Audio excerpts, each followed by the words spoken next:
আসসালামু আলাইকুম ওয়া রাহমাতুল্লাহি ওয়া বারাকাতুহু। আল্লাহ পাক রব্বুল আলামিন কি কোরআন আমাদের জন্য পাঠালেন, সেই কোরআনের পরিচিতি নিয়ে আমি আলোচনা করছি।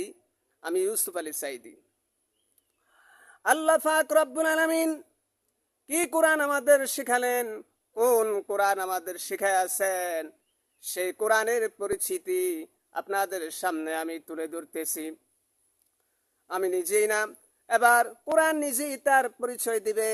কেউ যদি কোরআনের কাছে জিজ্ঞাসা করে, কোরআন তুমি কোথা থেকে নাজিল হয়েছ, কে তোমাকে নাজিল করেছেন, এই প্রশ্ন যদি কেউ করে কোরআনের কাছে, কোরআনে কারিম নিজেই তার জবাব দিতে পারে কিনা?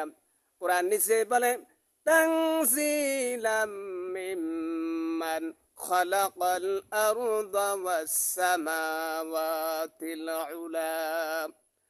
এই কোরআন নাজিল করেছেন তিনি, যিনি ওই সূর্য, আকাশ আর এই জমিন যিনি সৃষ্টি করেছেন, সে আল্লাহ আমারে নাজিল করেছেন। কোরআনের কাছে কেউ যদি প্রশ্ন করে, ও কোরআন, এই পৃথিবীতে নাজিল হওয়ার আগে তুমি কোথায় ছিলে, এই প্রশ্ন যদি কেউ করে, কোরআনে কারিম নিজেই নিজের পরিচয় শোনায়। আমি কোথায় ছিলাম শোনো, বাল হুয়া কুরআনুম মাজিদুন ফি লাউহিম মাহফুজ।